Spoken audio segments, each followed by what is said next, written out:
오늘 본문은 고린도후서 13장 1절로 10절 말씀입니다. 이 고린도후서의 마지막 장의 말씀을 보겠습니다. 이제 먼저 우리가 고린도후서의 전체적인 개요를 좀 이해하고 말씀을 나누도록 하겠는데, 이제 사도 바울이 이제 고린도 전서를 보내면서 고린도 교회가 문의한 여러 가지 주제에 대해서, 또 고린도 교회가 당면한 문제들에 대해서 지시하는 내용을 기록해서 보냈습니다. 뿐만 아니라 교회가 그 지시받은 내용을 잘 실행할 수 있도록 제자 디도를 고린도 교회에 보냈어요. 그리고 사도 바울은 디도가 돌아오기만을 아주 학수고대 기다리고 있습니다. 근데 어떤 사정이 있었는지 디도가 많이 늦어지는 거예요. 그러니까 사도 바울이 고린도 후서를 쭉 보면 굉장히 근심합니다. 그러니까 원래 에베소에서 고린도서를 쓰고 디도를 보냈는데, 에베소에서 이제 디도가 돌아오기를 기다렸습니다마는 안 돌아오는 거고, 그동안에 어떤 소요 사태가 일어나서 황급하게 드로아로 갔습니다. 드로아로 가서 거기서 디도를 기다렸어요. 근데 여전히 소식도 없고 디도가 돌아오지 않는데 또 마게도냐로 가게 되었습니다. 그래서 마게도냐로 옮겨서 거기서 한참을 학수고대하고 기다린 끝에 결국 마게도냐로 사도 바울을 찾아온 제자 디도를 만나게 되었습니다. 그래서 고린도후서 2장 12절에 13절을 보면 그 디도를 안타깝게 기다리던 사도 바울의 마음이 이렇게 기록되어 있습니다. 내가 그리스도의 복음을 전하려고 드로아에 갔을 때에 주께서 내게 거기서 일할 수 있는 길을 열어주셨습니다. 그러나 나는 내 형제 디도를 만나지 못했으므로 마음이 편하지 않아서 그들과 작별하고 마게도냐로 갔습니다. 제가 얼마 전에 이 말씀을 다시 읽으면서 제 마음이 불편한 거예요. 보니까 사도 바울이 형제 디도를 만나지 못해서 마음이 불편해서 드로아에 가서 하나님께서 거기에서 복음 전하는 길을 열어주셨는데, 드로아 사람들과 작별하고 마게도냐로 옮겨갔다는 거예요. 아니, 이럴 수가 있을까? 복음을 전하러 간 사도와 선교사가 하나님이 그 지역에 복음 전할 문을 열어주셨는데 형제, 제자 디도를 만나지 못해서 마음이 편하지 않아서 그곳을 떠나서 마게도냐로 갔다니.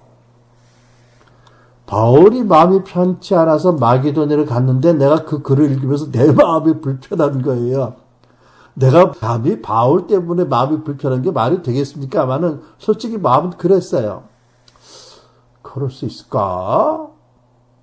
이 공사를 구별해야 되는 거 아닌가? 뭐 이런 생각도 들고요. 근데 잠시 후에 깨달은 것은 물론 잘못된 이해일 수는 있겠어요. 여러분 그렇게 아시고 들으십시오. 내 마음에 들어오는 생각은 하나님은 이 복음 전도 사역도 중요하게 보시지만 아울러서 당신의 종들의 사역자들의 마음도 존중하시는 분이다. 그리고 결코 강요하는 분이 아니다라는 그 생각이 마음에 떠오르는 거예요. 그 사도 바울이 디도가 와야 되는데 돌아올 날짜가 많이 지났는데 오지 않으니까, 그런데 원래 에베소서 만나기로 기다리는데 거기 있을 수가 없고, 또 드로아로 갔다가 거기서도 오래 있을 수 없고, 또 마게도냐로 옮겼으니까 디도는 에베소로 올 거 아니겠어요, 그죠? 이런 상황에서 뭐 이해가 안 되는 건 아닌데, 그렇다 그래도 복음 전도할 문을 열어주셨는데 제자 소식을 알지 못해서 마음이 불편해서 사역지를 떠났다, 옮겼다. 아무튼 뭐 그게 좀 이해가 안 됐는데, 하나님은 그 사역도 중요하게 보시지만 사도 바울의 마음, 종들의 마음도 존중하시는 분이시구나. 절대 강요하시는 분이 아니구나. 이런 깨달음이 생각되어진 거지요. 그래서 이제 우리도 교회를 세우고 하나님 나라를 증거하고 엘라자우스 사역을 세우는데 외적으로 보이는 열심도 필요하고 또 사역의 규모나 사역의 성장도 중요하지만 우리들의 마음도 역시 중요하게 여겨야 되겠다. 이제 그런 생각이 듭니다. 사역이 중요하다고 함께하는 사람들의 마음이나 사역자들의 마음을 존중하지 않고 강요하는 것은 성경적인 가치가 아니다라는 생각으로 정리가 되더라고요. 근데 또 생각해 보니까요, 앞으로도 또 그럴지 모르지만 전에 내가 많이 사역 때문에 사람들의 마음을 많이 무시했었거든요. 아마 저 빨간 옷 입은 분이 가장 열렬한 증인이 될 거예요.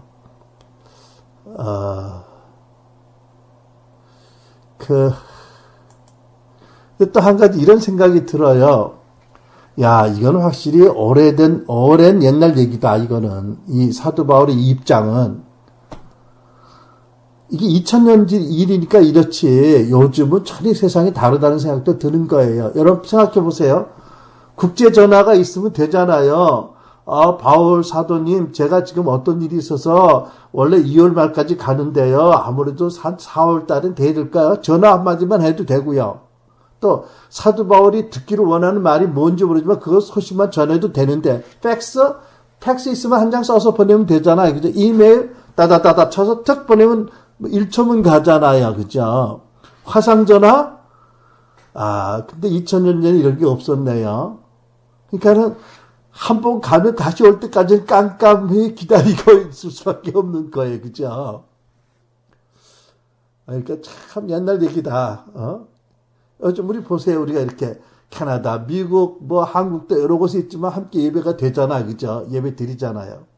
근데 그 당시는 우편 제도가 있으니까 이거는 정말 한 번 가면 안 돌아와 하몽차사에 기다릴 수밖에 없는 것이죠. 자, 그러나 시대는 변했지만 그럼에도 불구하고 당신의 종들의 인격과 선택과 결정을 존중하시는 하나님의 성품은 여전하시다.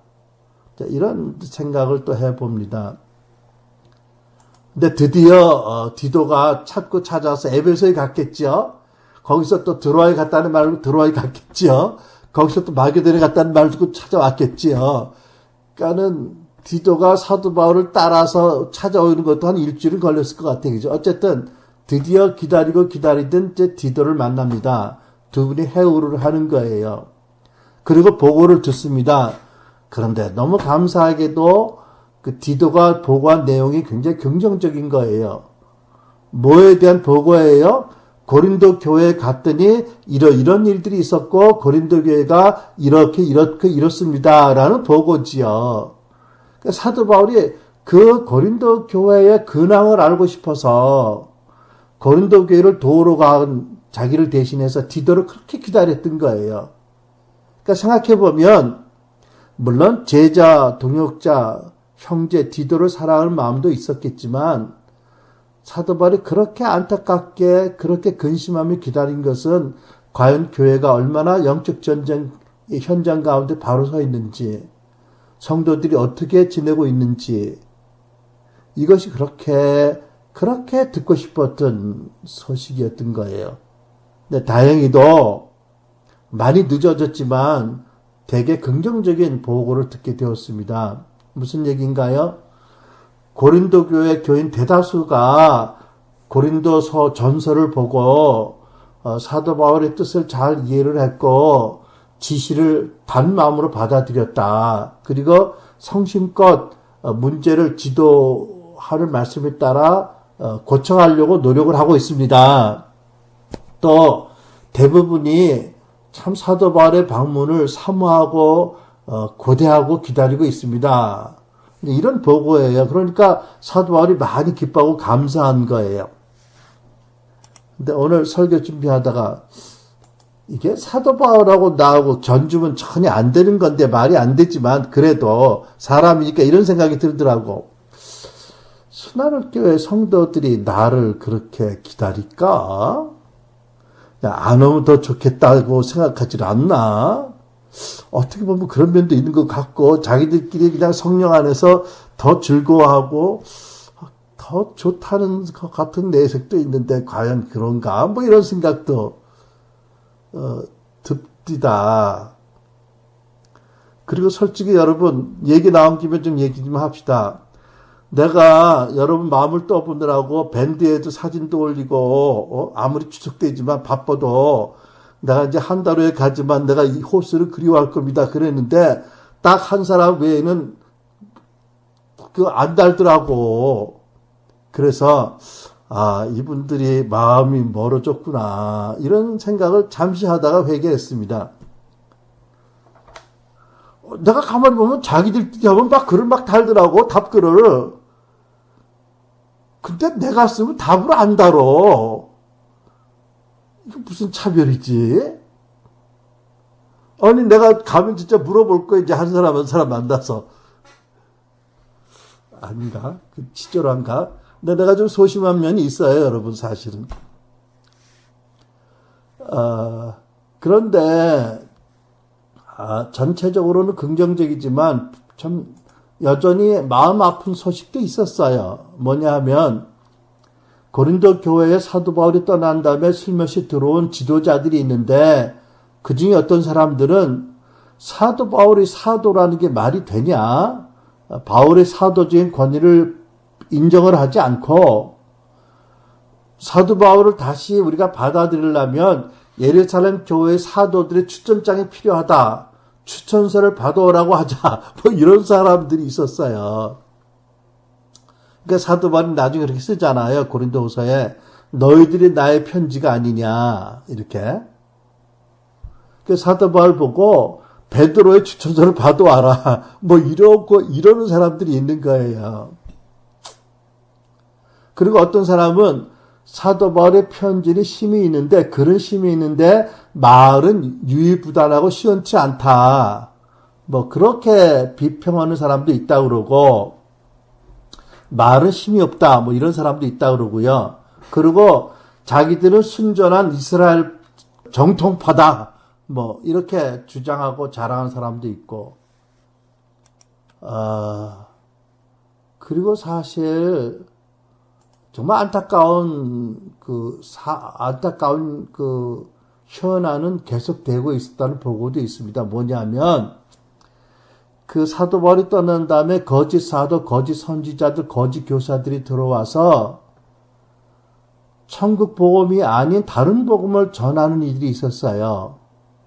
성령이 아닌 다른 영, 결국 악령을 전파하는 자들이 있었던 거예요. 그래서 고린도 교회를 무너뜨리고 성도들의 믿음을 부패하게 이끄는 자들이 있었다고 우리가 고린도후서 11장을 보면 그런 말씀이 있어요.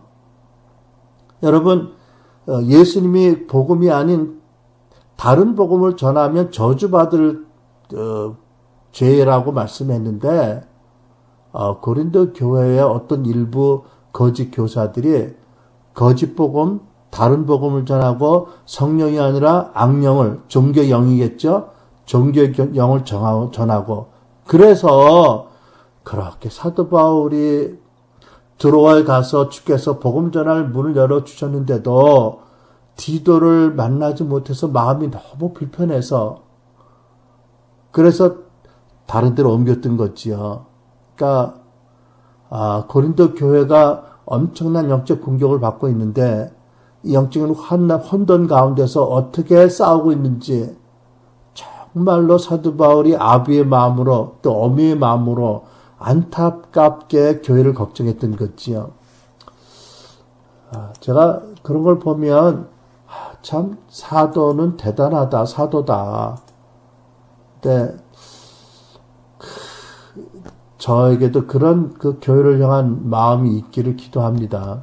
어쨌든 자, 이런 배경에서 이제 우리 고린도후서가 기록이 되었어요. 그러니까 참 대부분의 성도들이 순전한 믿음과 사랑으로 바로 서려고 노력하고 애쓰고 있는데 일부 악한 영에게 사단의 종들이 참 거짓 선지자들이 거짓 사도와 교사들이 들어와서 엄청나게 교회를 흔드는 오염시키는 순수한 성도들의 믿음을 부패하는 그러한 어마어마한 혼돈과 공격 가운데 있었던 것을 염두에 두고 이제 사도 바울이 고린도후서를 썼습니다.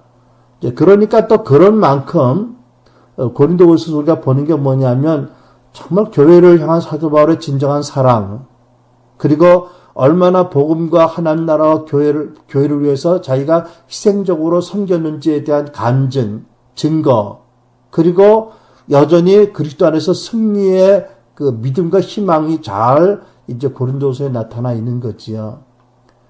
그 중에 특별히 오늘 본문에 그 고린도후서 마지막 부분 13장에 보면 그 교회를 향한 사도 바울의 간절한 그 권면이 있습니다. 그리고 교회를 향한 사도 바울의 믿음이 이렇게 기록되어 있습니다.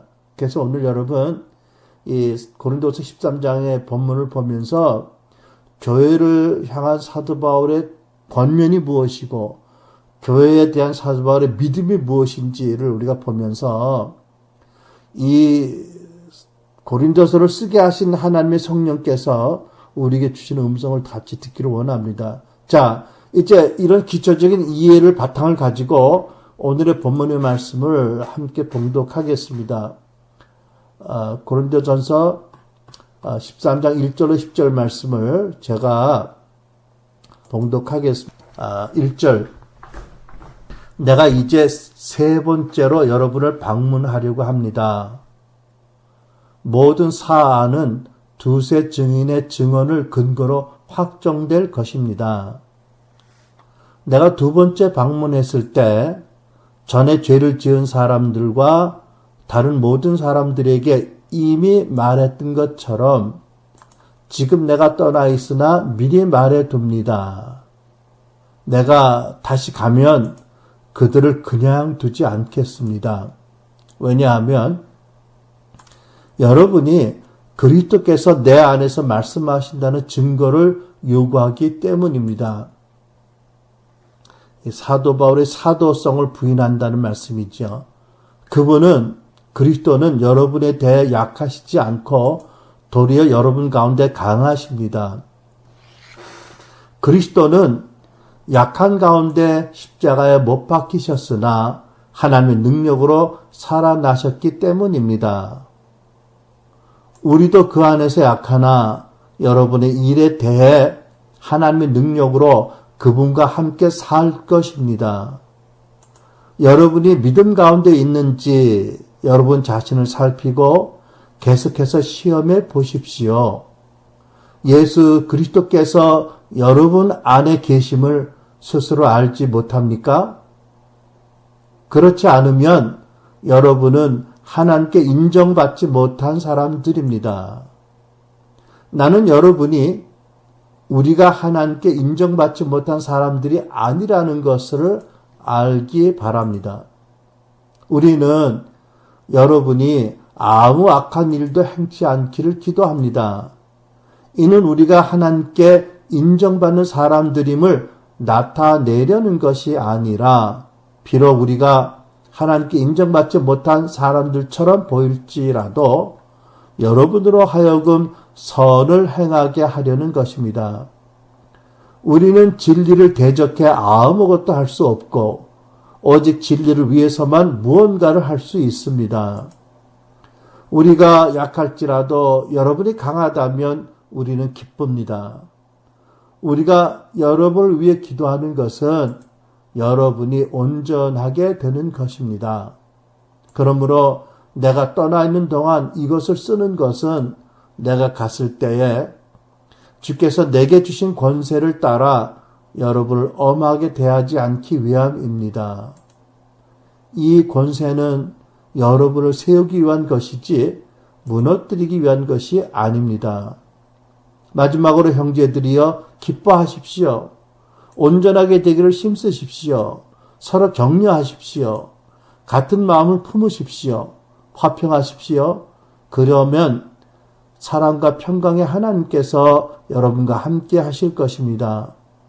거룩한 입맞춤으로 서로 문안하십시오. 모든 성도들이 여러분에게 안부를 전합니다. 주 예수 그리스도의 은혜와 하나님의 사랑과 성령의 교통하심이 여러분 모두 함께 하시기를 빕니다. 자, 이 본문 말씀에서 우리가 첫 번째로 볼 것은 고린도 교회에 대한 사도 바울의 권면의 말씀, 간곡한 당부의 말씀입니다. 세 가지로 정리를 해봅니다. 첫째, 내가 다시 방문할 때에 그때까지 여전히 회개하지 않은 사람들이 남아있지 않게 하라는 말씀입니다. 2절 말씀, 내가 두 번째로 여러분을 방문하였을 때에 전에 죄 지은 사람들이나 또 그 밖에 모든 사람에게 이미 말한 바와 같이 지금 떨어져 있으면서도 다시 말하여 둡니다. 내가 이번에 다시 가면 그러한 사람들을 그냥 두지 않겠습니다. 어떤 사람들을 그냥 두지 않겠다고요? 무엇보다도 거짓 복음을 전하고 다른 복음을 전하고 사도 바울이 사도라는 것을 버디를 헐어뜨리려고 하고 예수 그리스도께서 사도 바울 안에 계셔서 그를 통해서 말씀하신다는 것을 의심하게 하고 악한 영을 퍼뜨려서 성도들을 더럽히는 이 거짓 종들을 단호하게 교회 밖으로 출교시켜라. 회개하지 않으면 물론 이런 지시를 하는 거지요. 만약 그렇지 않다면 내가 하나님의 능력으로 절대로 그들을 그냥 두지 않겠다. 그리고 고린도후서 12장 20절로 21절에 보면 이런 말씀이 있습니다. 내가 두려워하는 것은 내가 너희들을 다시 방문해서 이런 일이 일어날 것을 두려워하는데 그것은 뭐냐면 내가 가서 여러분을 만나 볼 때에 여러분이 혹시나 내 기대에 미치지 못할까 또는 내가 여러분의 기대에 미치지 못할까 하는 것입니다. 또 여러분 가운데 싸움과 시기와 분노와 야심과 비방과 수군거림과 교만과 무질서가 있지 않을까 하고 염려합니다. 그리고 내가 여러분에게 다시 갈 때에 내가 여러분 때문에 내 하나님께 부끄러움을 당하지 않을까. 전에 죄를 지은 많은 사람이 그들의 범한 부정함과 음란함과 방탕한 생활을 회개하지 않은 것을 보고서 내가 슬피 울게 되지 않을까 하고 염려합니다. 표준 3번 얘기입니다. 제발 악한 거짓 사도와 선지자와 교사들로 인해서 다른 복음을 듣고 그리스도를 향한 사랑의 그 순수함을 잃어버리고 부패해서 그러다 보니까 온갖 종류의 윤리적인 도덕적인 타락이 많이 있었거든요. 분리가 있었고 서로 당파가 있었고 심지어는 서모 자기를 낳은 어머니가 물론 아니지만 아버지의 말하자면은 첩과 간음한 자가 있었는데 그런 자들도 징계하지 않고 그대로 품고 있었다. 그래서 누룩이 퍼지고 있다. 뭐 이런 사도 바울의 마음을 아프게 하는 많은 일들이 있었거든요. 근데 이것의 근본적인 그 악의 그 근본적인 근원이 뭐지요? 거짓 교사, 거짓 사도, 거짓 선지자들이 다른 복음을 전하고 성령을 전하는 게 아니라 다른 영을 전파해서 그런 거지요.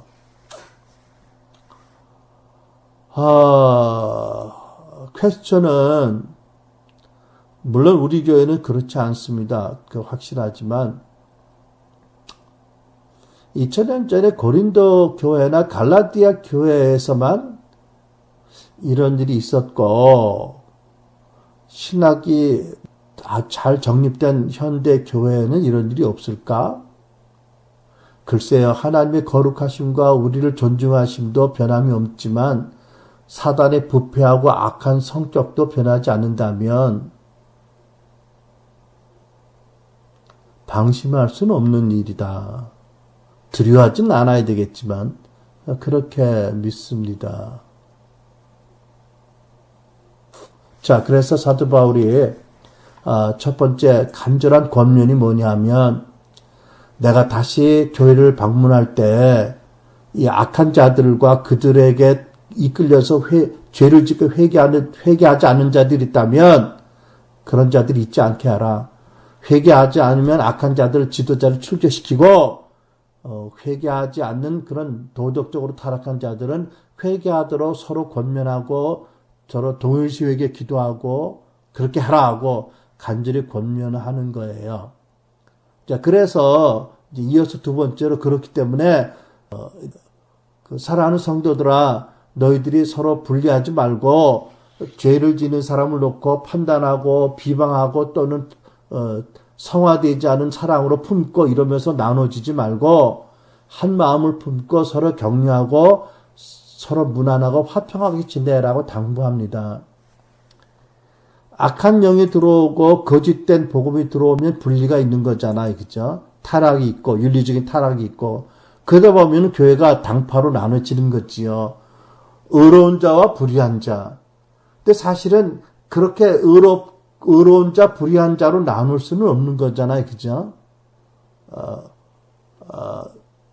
그러니까 서로 용서하고 저들이 왜 저렇게 되었는지를 분별해서 중보하고 동일시하고 또 말씀을 잘 가르치고 사랑으로 권면하고 그래서 어찌하든지 회개치 않는 자들은 떠나가게 할 것이지만 남은 자들은 그리스도의 교회가 하나가 되도록 연합하라. 이러고 간절히 권면합니다. 나중에 이 부분 다시 좀 다른 각도로 보겠습니다만 두 번째는 이제 그렇게 권면했고 세 번째는 이제 결론적으로 너희들이 어린 나이의 영적인 수준에 머물러 있지 말고 온전하고 성숙하게 되기를 힘써라. 이렇게 말씀합니다. 9절 본문 말씀. 우리가 약하더라도 여러분이 강하면 그것으로 우리는 기뻐합니다. 우리는 여러분이 완전하게 되기를 기도합니다.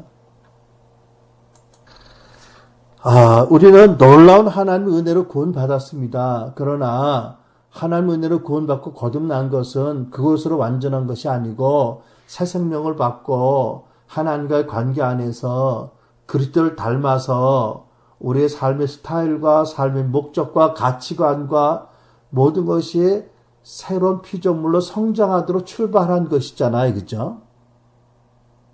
그런데 그냥 다 된 것처럼 충분히 일어난 것처럼 성장한 것처럼 그렇게 머물러 있지 말라는 거지요. 그 장성한 분량에 충만한 대로 계속해서 점진적으로 성장해라. 성숙해 나가라. 이렇게 말씀하는 거예요. 그렇죠?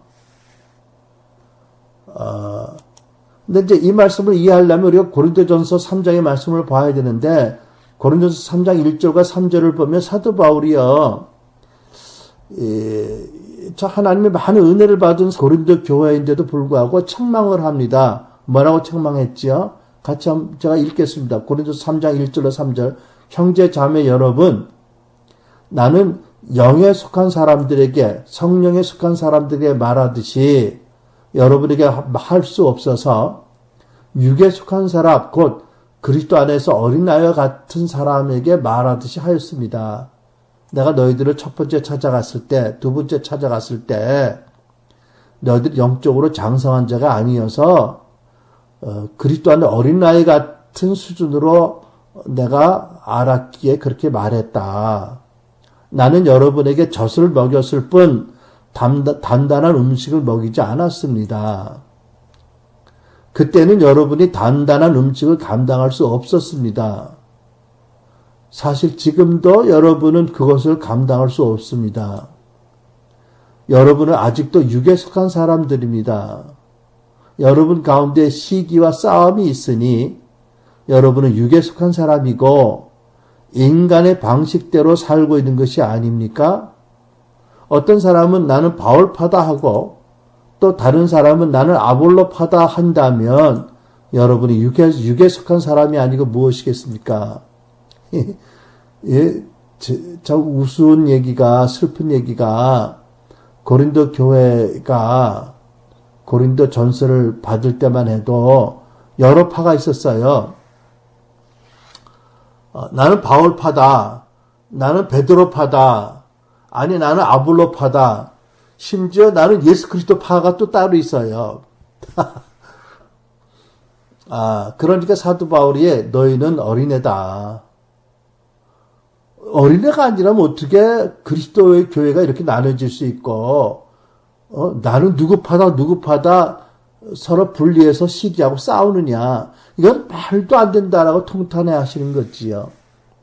그런데 특별히 이 책망이 놀라운 것은 고린도서 1장 4절로 7절 말씀을 견져볼 때 너무 놀라운 거예요. 이런 말씀이 있어요.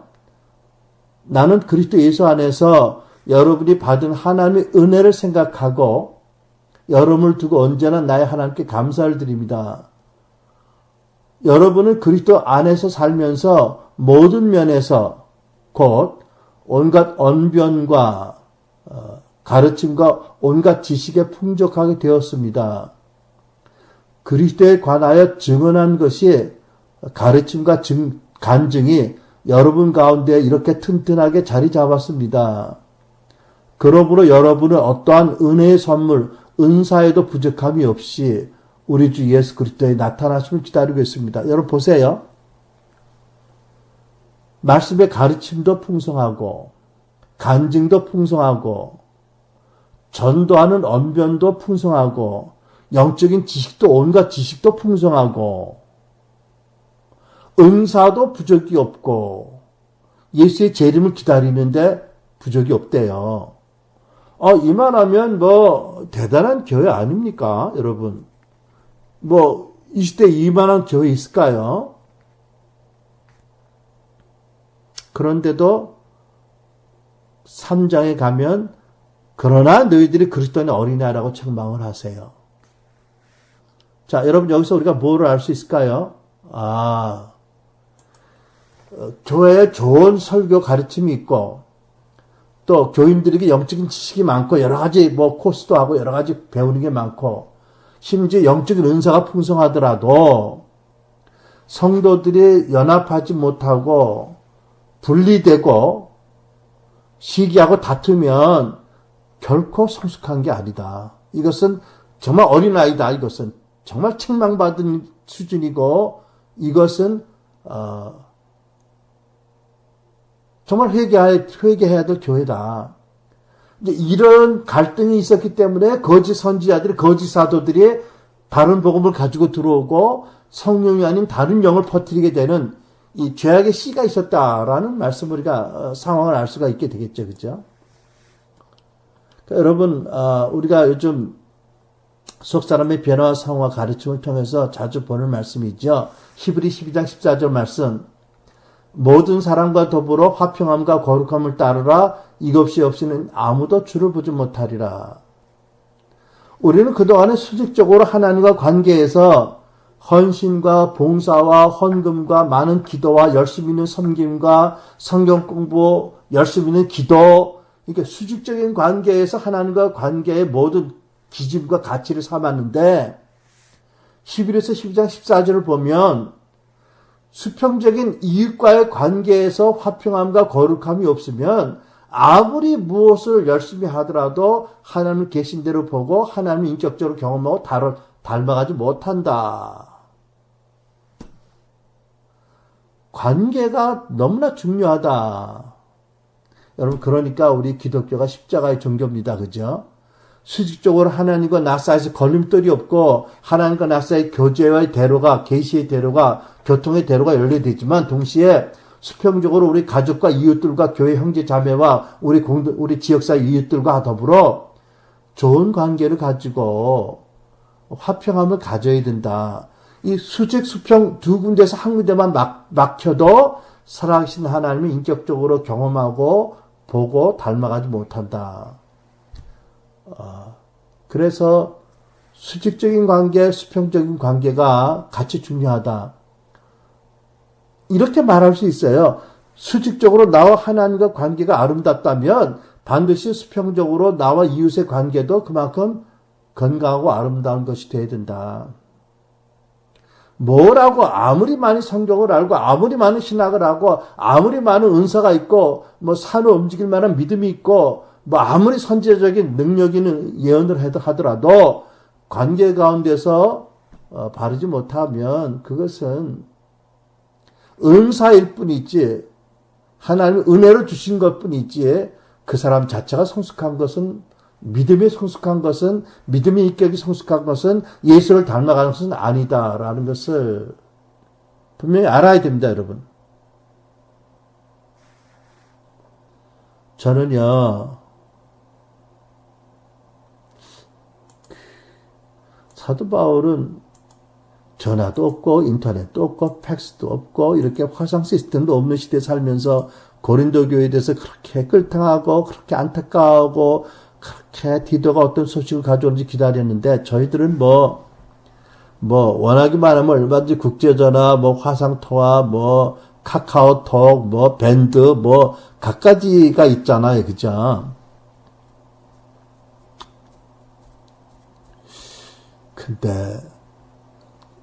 근데 지금 생각하니까 멀리 있기 때문에 직접 신방을 못 가도 인터넷 신방한다고 그러는데 한 사람도 신방 요청한 사람이 없네, 여러분 중에. 허허, 이거 진짜 내가 회개해야 될 일인가 봐.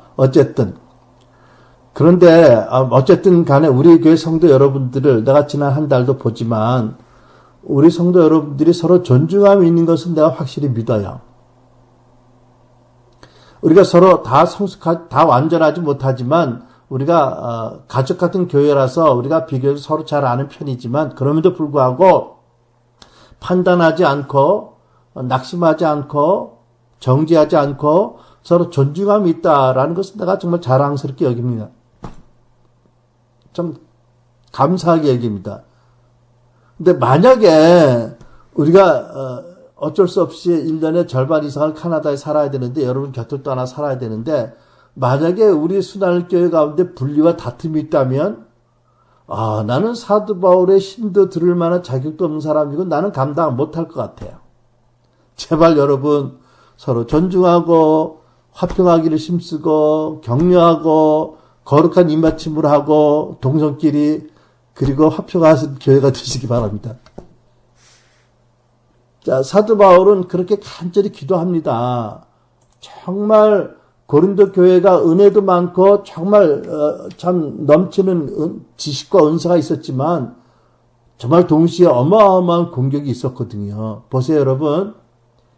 우리는 하나님 나라를 섬기는 우리 교회들은 영적 전쟁의 일선에 있는 거거든요. 그죠? 물론 그리스도 안에 있고 이 밸런스 있는 의식이 믿음의 그 지식이 필요합니다. 자, 그래서 간절히 아비의 마음으로 어비의 마음으로 간절히 이렇게 권면을 합니다. 정회개하지 않은 악한 자들은 물리쳐라. 그들로 인해서 영적으로 더럽힘이 있고 여러 가지 죄를 지은 자들은 회개하라.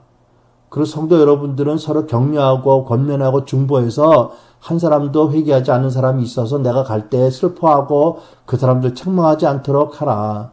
서로서로 부족할수록 공격을 많이 받을수록 연합하기 위해서 격려하고 서로서로 격려하고 무난하고 화평하게 지내라.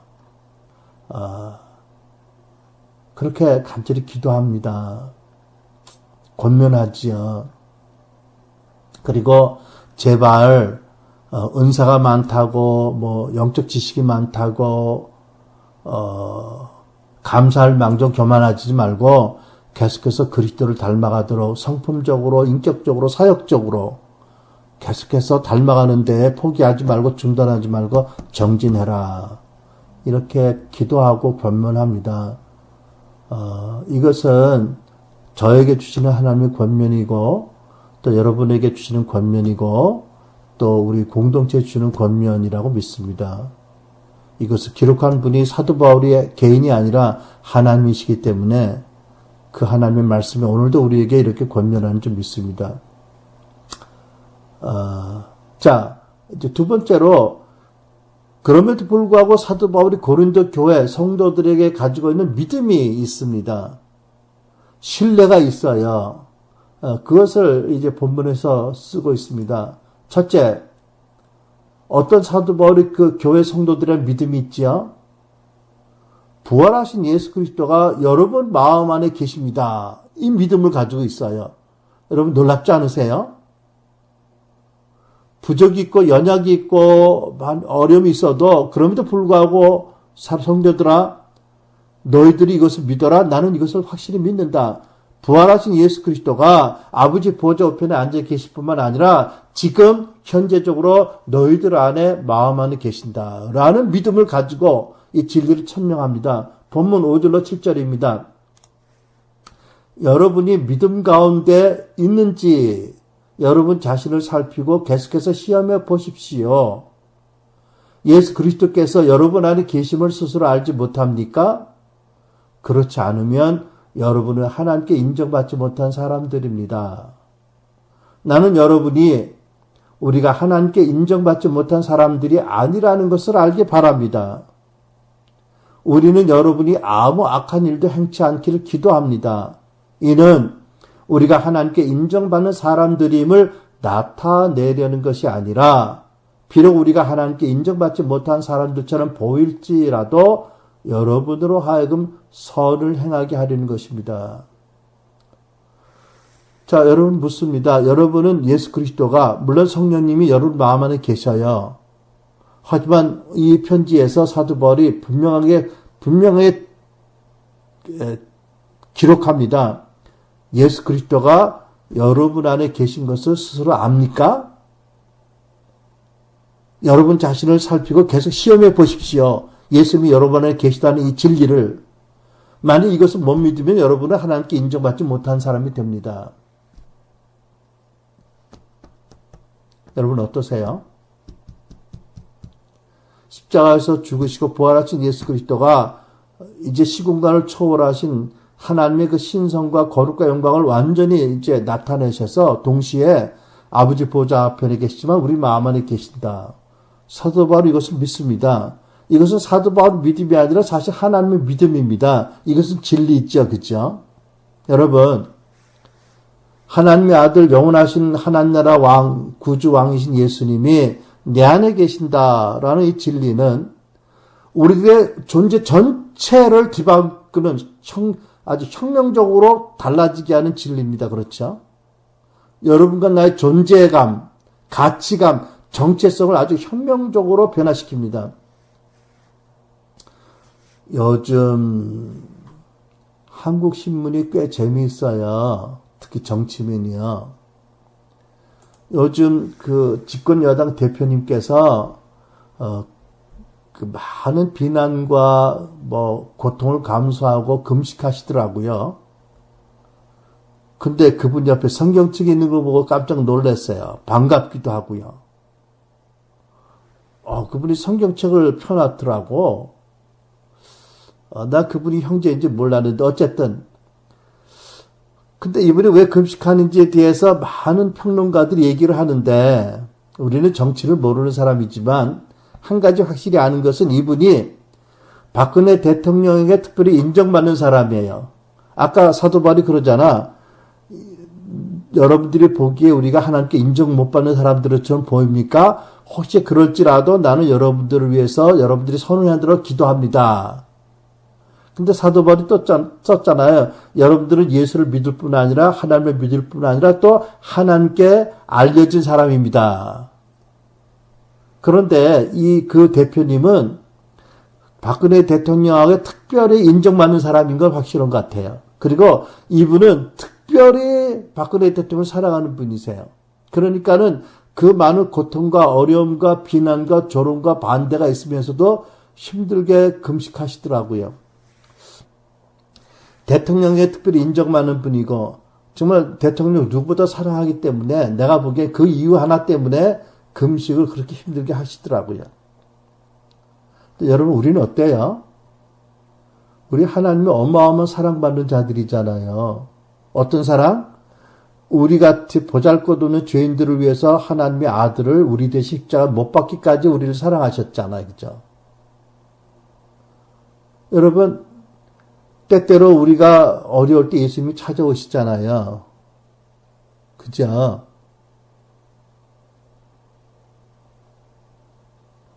우리 얼마나 사랑하세요. 그 많은 부족과 안타까움에도 불구하고 그 자비하심으로 회개케 하시고, 자비가 우리를 변화시킨 사랑이잖아, 그죠? 이분이 대통령 수준이 아니에요. 온 우주를 창조하신 창조자시고요. 온 우주 질서를 유지하시는 하나님이시고요. 인류의 왕이세요. 그런데도 너무 겸손하고 온유하게 친구로 우리를 찾아오시는 분이잖아요. 예수님의 사랑받는 자들이잖아요. 그죠? 근데 그분이요, 우리를 위해서 십자가에서 대신 죽으셨고, 저주와 형벌을 대신 받으셨는데, 부활하셔서요, 지금 우리 안에 계신다. 너희가 이것을 알지 못하느냐? 이것을 알지 못하면 너희는 하나님께 인정받지 못한 자라는 거예요. 아무리 교회를 위해서 많은 섬김을 하고, 아무리 무슨 뭘 했다 하더라도, 예수 그리스도가 너희 안에 계시다는 이것을 알지 못하면 너희는 인정받지 못한 자다. 나 여러분은 예수님이 여러분 안에 계신 이 진리를 믿고 계속 시험하시고 확인하시기 바랍니다. 자, 여러분, 예수님이 우리 안에 와 계시면 우리의 존재 목적, 존재감, 정체성, 가치, 모든 것이 완전히 혁명적으로 달라진다고 말씀드렸어요. 그죠? 특별히 하나님 나라 왕이신 예수님이 내 안에 계시면 우리는 그분의 나라를 잘 섬기고자 하는 열정이 생깁니다. 그렇죠? 예수님이 이 땅에 오신 목적, 하나님 나라를 세우러 오셨고요. 예수님이 십자가에 죽으시고 부활하셔서 그 나라가 이 땅에 임하기 때문에 우리가 예수 믿고 그 나라에 들어와서 그 나라 백성으로 살고 있잖아요. 그죠? 한국 국적이 있고 캐나다 국적이 있고 무슨 국적이 있더라도 우리 가장 중요한 소속 국가가 어디예요? 하나님 나라잖아요. 그죠? 우리는 천국 패스포드를 갖고 사는 사람들이잖아요. 하나님 나라 시민이니까. 그죠? Citizen of God's Kingdom이요. 그 왕이 우리에게 오시면 우리가 저절로 하나님 나라에 대한 관심이 일어나고 하나님 나라를 잘 섬기려는 목적이 있는 거예요. 그죠? 그러니까 8절에 보면 사도 바울이 이렇게 말합니다. 우리는 이 진리를 대적해서 아무것도 할 수 없고 진리를 거슬려서 오직 진리를 위해서만 뭔가 할 수 있다는 거지요. 그렇잖아요? 여러분, 예수 그리스도 왕이신 그분이 내 안에 계시면 나는 왕의 형제입니다. 그죠? 나는 하나님 나라 백성입니다. 나는 예수님의 형제고 예수님의 제자고 나는 성령님의 동역자입니다. 그리고 나는 하나님 나라의 앰베서더잖아요. 그죠? 대사야. 여러분 옛날에 앰베서더 극장이 있는데 어디로 갔지? 앰베서더 호텔도 있나? 지금 아무튼 그 앰베서더를 썼지. 아무튼 성경을 보면 너희는 하나님 나라의 앰베서더다. 대사라고 말씀하잖아요. 여러분 우리는요, 무슨 타영사 정도의 수준이 아니에요.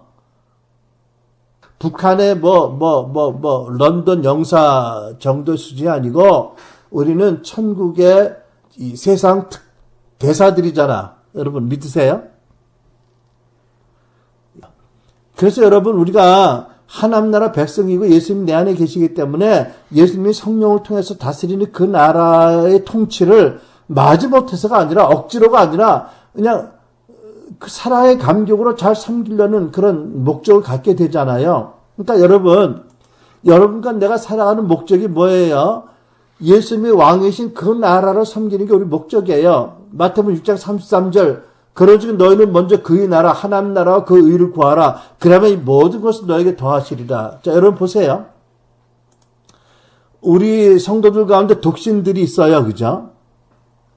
요즘은 우리 아들도 이제 중년이 됐는데 아직도 독신주의로 있는데 어쨌든 요즘은 보면 독신이 많아졌는데 아무튼 나는 이렇게 생각합니다. 뭐 독신으로 살든지 결혼하든지 큰 상관이 없어요. 독신으로 살면서 하나님 나라를 잘 섬기겠다면 독신으로 살아도 축복합니다. 그게 내가 아니라 하나님이 말씀이에요. 결혼해서 부부가 되어서 부부로 팀으로 하나님 나라를 잘 섬긴다면 결혼하십시오. 그죠? 그러니까 바울처럼 예수님처럼 독신으로 살면서 자기 인생의 목적을 하나님 나라에 둔 분들도 있고 그렇다고 해서 경이 보고 시집가지 말라는 말 절대 아니니까 오해 말도록 이제 경희가 시집가고 중리 목사가 결혼해서 이렇게 우리 부부처럼 여러분처럼 결혼해서 부부로 함께 살면서 사는 목적이 뭐예요? 나는 전에는요, 사랑해서 나는 부부로 결혼해서 산다고 생각했는데요. 요즘은 생각이 바뀌어졌어요, 여러분. 어떻게 바뀌어졌냐면, 사랑보다 더 큰 목적이 있다. 그 하나님이 우리의 결혼을 허락하시고 축복하신 목적이 뭐냐면, 부부가 두 사람이 팀이 되어서 하나님 나라를 더 잘 섬기라고 결혼시킨 거라고 믿어져요. 물론 솔직히 여러분 뭐 다 알지만, 나 결혼할 때 이런 생각은 전혀 눈꼽만큼도 없었어요. 40년 전에 결혼할 때 이런 믿음의 목적이 전혀 없었고, 이런 의식도 없었어요, 사실은. 한 여자를 만나서 그 여자한테 끌려가지고, 그 여자 아니면 못 살 것 같아서, 또 남이 남자가 데려가면 내가 남은 인생을 못 살 것 같아서 죽기 살기로 데려왔잖아요. 그때 보니까 철저하게 내 중심적으로 그 성숙하지 못한 사랑으로 열정으로 했는데, 근데 돌이켜보면 그렇게 본능적이고 그랬을 망정 하나님께서 모든 걸 다 아시는 분이어서, 그래, 네가 지금은 그런 면으로 네 아내를 그렇게 사랑한다고 죽겠다고 따라다니지만 결국은 네가 그 마누라하고 결혼해서 예수 믿고 나를 믿고 변화돼서 목사가 될 거다. 네 마누라도 목사가 될 거다. 네 목사 부부가 되면 혼자 사는 것보다 훨씬 더 나를 잘 섬기고 그 나를 잘 섬길 것이다. 이게 너희들에게 축복이고 영원한 가치다. 아마 그렇게 생각하시고 허락하셨다고 믿어요. 그죠? 제가 자식들을 낳아 기르면서, 물론 대부분 아내가 길렀지만, 내가 이 아이들을 예수를 닮는 성품으로 기르도록, 하나님 백성답게 기르도록, 사실 그런 목적의식 가지고 못 길렀어요. 그래서, 물론 나름대로 믿음으로 기르려고 하고, 잘 믿도록 기도도 했지만, 그렇게 정확한 푯대를 가지고, 정확한 목적의식을 가지지 못했다는 거지요. 그러니까 지금 돌이켜보면, 많이 안타깝기도 하고 아이들에게도 많이 미안하고 하나님께 죄송한 게 많지만, 그러나 여러분은 지금은 우리가 그렇게 살지 않는 거잖아요. 여러분 직장에서 일하든 사업을 하든 무슨 일을 하든지 일하는 목적이 뭐예요? 애써서 일하고 그래야 돈을 벌어야 되고 돈을 벌어야 가족들하고 살아가기 때문입니까? 근데 하나님 그렇게 말씀 안 하세요. 먼저 그의 나라와 그 의를 구하면 이 모든 거 먹고 마시고 다 주신대요. 그렇다면 우리가 직장에 나가서 일하고 사업하고 애써서 수고하는 목적이 뭐예요? 돈을 벌기 위해서가 아니고요. 거기가 나의 선교지고요. 거기 가서 하나님 나라가 거기 임하도록 거기에 불신자들에게 복음을 전하고 그 복음을 받은 자를 제자를 삶아서, 그래서 결국 하나님 나라가 거기 임하도록 우리가 대사로 복음을 가지고 파송받은 자들이고, 그래서 우리가 하는 일은 부차적인 거고, 그 근본 목적은 하나님 나라를 섬기기 위한 거 아닌가요? 성공했다는 말을 듣고 돈 많이 벌고 더 좋은 차 타고 더 좋은 아파트에 살기 위해서 삽니까?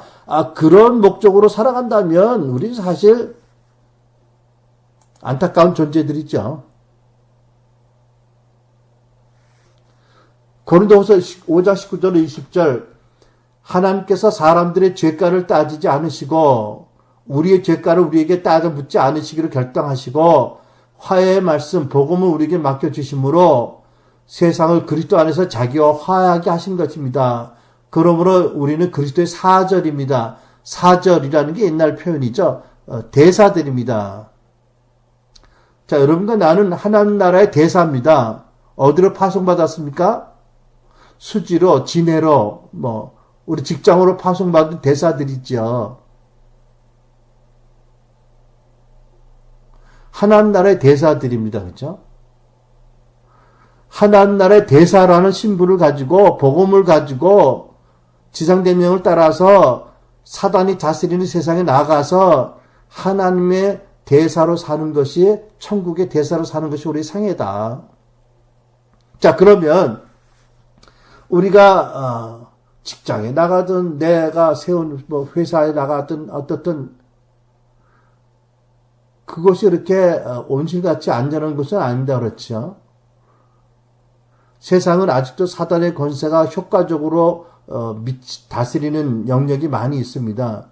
그곳에 하나님 나라의 대사로 들어가면 우리는 당연히 공격을 받고 반대를 당하고 고난을 경험하게 되지 않겠어요? 그렇죠? 그러니까 성경이 말합니다. 고난받는 것을 이상하게 여기지 말고 당연한 것으로 여기라고 말씀하는 거예요. 그래서 성경이 또 뭐라고 말씀하세요? 너는 그리스도의 대사이면서 동시에 너는 그리스도의 군사라고 말씀하잖아요. 디모데후서 2장 3절로 4절. 그대는 여러분은 그리스도 예수의 좋은 군인답게 고난을 받아라. 그냥 고난을 받으라고 하세요. 고난을 피하라가 아니에요. 왜 받아요? 세상에 그리스도의 대사로 나가면 적대국에서 공격하고 방해하고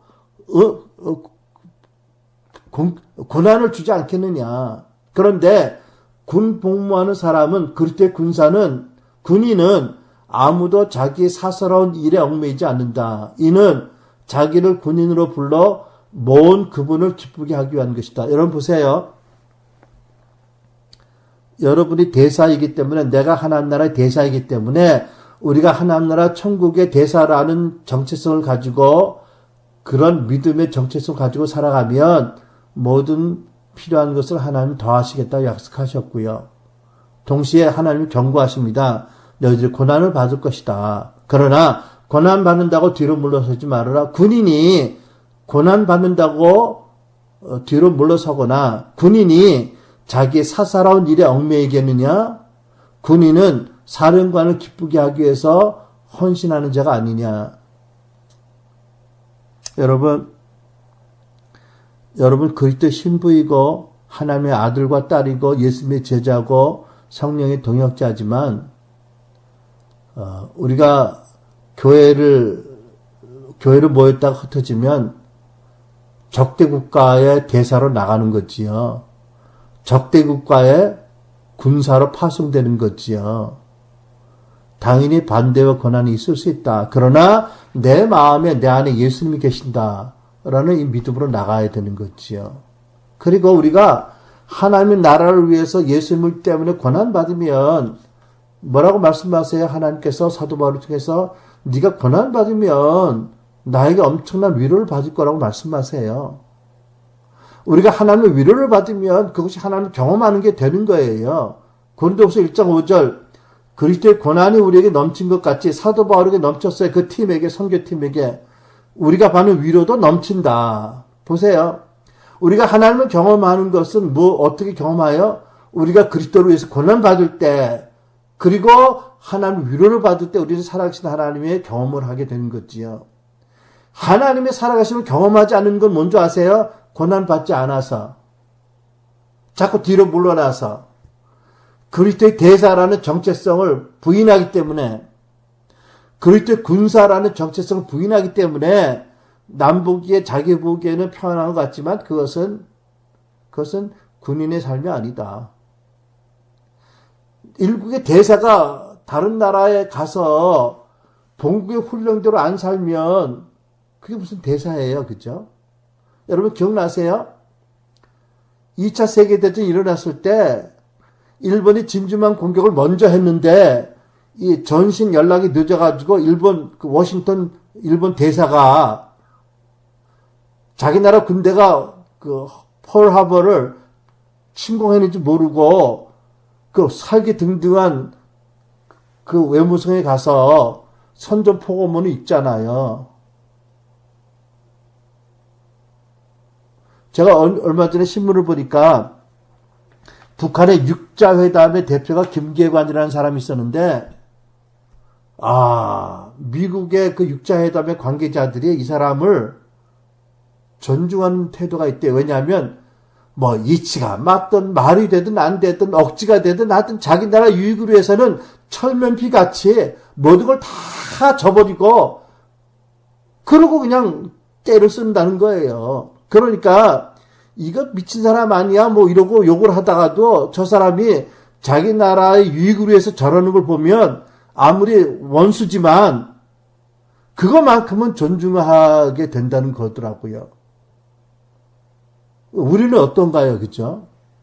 자, 그런데 여러분, 예수께서 우리 안에 계시는데 문제는 뭐냐면, 우리가 고난을 안 받으려고 하고, 그렇게 대사로서 안 나가는 것, 문제가 또 하나는 뭐냐면, 우리 안에 우리가 가진 옛사람의 기질과 죄악의 습성으로 예수님을 가리는데, 이게 문제가 있다.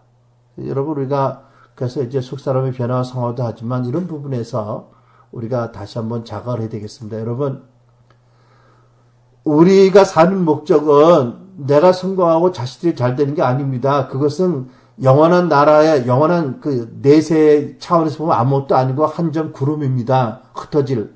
우리가 하나님 나라를 세우러 이 땅에 예수님이 오셨고 예수님의 제자여 예수님의 군사로서 예수님의 형제로 하나님 나라를 섬기는 게 우리의 목적입니다. 어느 직장에서 무엇을 하든지 우리는 그 직장을 잘 되기 위해서 하기보다 먼저 하나님 나라를 잘 되기 위해서 살아야 됩니다. 결혼을 하든 독신을 살든지 우리는 하나님 나라를 섬기기 위한 목적으로 살아야 됩니다. 자식들을 기를 때도 이들이 하나님 나라 백성으로 합당하게 길러야 되는 거죠. 이런 바른 정체성을 가지고 그러므로 당연히 받을 고난과 비판을 두려워하지 말고 아울러서 내 안에 계신 그리스도를 가리우는 육신의 기질을 늘 십자가에 못 박고 그리고 항상 성령으로 충만하고 그리스도의 생명으로 충만하길 구하고 그리스도를 경외하는 믿음으로 살아가자. 그래서 5절에 말씀한 게 아니에요. 여러분 각자가 믿음 안에 있는지 스스로 시험해 보고 스스로 점검해 보라. 여러분은 그리스도께서 여러분 가운데 계시다는 것을 알지 못합니까? 모르면 여러분은 실격자입니다. 여러분 우리 성도들은 실격자 없기 바랍니다. 두 번째, 사도 바울의 믿음. 사도 바울이 이렇게 믿는 것을 고백합니다. 예수 그리스도가 여러분 안에 계신 것처럼 내 안에 계셔서 나 바울을 통해서 여러분에게 말씀한다. 여러분을 믿느냐고 묻습니다. 본문 3절로 4절 여러분이 그리스도께서 내 안에서 말씀하고 계시다는 증거를 구하고 있으니 말입니다. 그러니까 일부 거짓 사도들이 사도 바울을 험담합니다. 그 말도 시원치 않고 글을 읽으면 힘은 있지만 사도 바울이 사도라는 것을 예루살렘 사도들의 추천서를 받아야 내가 믿겠다. 이러고 막 하니까 여기 흔들리는 사람들이 있어요. 그게 사도 바울이 이렇게 말하잖아요. 여러분은 예수 그리스도께서 내 안에 계시고 내 안에서 말씀하시고 나를 통해서 말씀하는 증거를 꼭 추천서를 받아야 되겠습니까? 사도 바울이 이렇게 말합니다. 하나님은 능력으로 내 안에 살아 계십니다. 사도 바울은요, 자기 개인에 대해서는 지극히 겸손했습니다. 개인에 대해서는 나는 사도 중에 가장 적은 자고, 가장 늑된 자고, 심지어 죄인의 괴수라고 말합니다. 그러나 자기의 사도의 그 직임에 대해서, 사도의 성에 대해서는 절대 양보 못합니다. 왜? 그것을 양보하면 자기가 전하는 말씀의 권위가 흔들리기 때문입니다. 네, 여러분, 여기 적용입니다. 여러분은 지금 이성대가 말한다고 믿으세요? 아니면 예수님이 이성대 안에서 말씀한다고 믿으세요?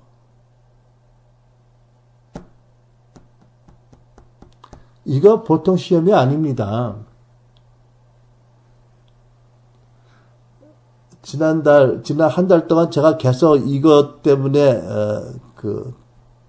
좋은 의미 시험을 받았습니다. 우리 윤경자매가 강의할 때 하나님이 윤경자매를 통해서 말씀하는 걸 들어야지. 하나님이 정원자매를 통해서 말씀하는 걸 들어야지. 이제 계속해서 내 마음을 이런 얘기 하면 안 되는데 다 잡습니다. 그죠? 왜냐하면 내가 그 내용을 아니까. 내가 여러분을 무시해서가 아니라 그 내용을 우리가 공유한 내용이니까. 그래도 다 잡아야 되겠더라고요. 근데 여러분 아시죠? 예수님이 자라나신 곳 나사렛에 오르니까 사람들이 예수를 안 믿어. 저 형제들이, 저 누이들이 지금도 우리와 함께 있지 않냐? 저가 어렸을 때 우리와 함께 자라지 않았느냐? 저희 지식과 저희 권위가 어디서 나오느냐? 깍뚱하면서 안 믿어요. 그죠? 인간으로만 보지 그분이 하나님이 보내신 하나님의 아들이고 성령이 임하셔서 완전한 성령의 권위를 가지고 하나님으로 말씀한다고 안 믿거든요. 여러분 설교 들으실 때 저 설교자 안에 예수 그리스도가 계신다. 예수가 저를 통해서 말씀하신다라고 믿으시기 바랍니다. 아유, 이성대 목사, 내가 보니까 부부싸움 했다는 얘기도 듣고, 자기나 나나, 그래가지고, 하나님이 사도 바울을 통해서 말씀한 것을 안 믿고 증거를 구하는 사람처럼 그런 분 한 분도 없으실 걸 축원합니다. 아멘. 물론 여러분, 하나님의 말씀을 전하는 자들은 자기 말하는 것처럼 생각도 하지 말아야 되고, 나는 부족하지만 하나님 나를 통해서 말씀하신다라서 믿고 그것을 위해서 진지하게 기도하고 나름대로 최선을 준비하고 전할 때 그런 믿음을 전해야 되는데, 듣는 사람도 마찬가지라는 거지요. 그렇게 들으면 사도 바울이 기도한 것처럼 선한 일을 행하는 자들이 되지 않겠어요, 그죠? 그렇게 믿으면 어린아이 머물지 않고 성장하지 않겠어요, 그죠? 아무리 하나님의 성령께서 영감으로 말씀을 기록해도 말씀을 안 믿으면 그냥 종이와 활자에 불과합니다. 여러분, 사도 바울의 고린도 교회에 대한 간절한 번면, 그리고 고린도 교회에 대한 믿음, 그리고 고린도 교인들이 가져야 될 믿음에 대한 말씀이 우리에게도 역사하셔서 우리에게도 믿음의 영께서 임하셔서 그런 믿음을 주시고 사도 바울의 권면을 받아들이고 우리도 계속해서 그리스도 안에 성장하고 내가 누구인 줄 알고 하나님 나라를 위해서 부름받은 우리가 그의 대사와 군인으로서 그 나라를 위해서 살아가면서 전진하는 저 여러분이 되기를 축복합니다. 아멘. 기도하겠습니다.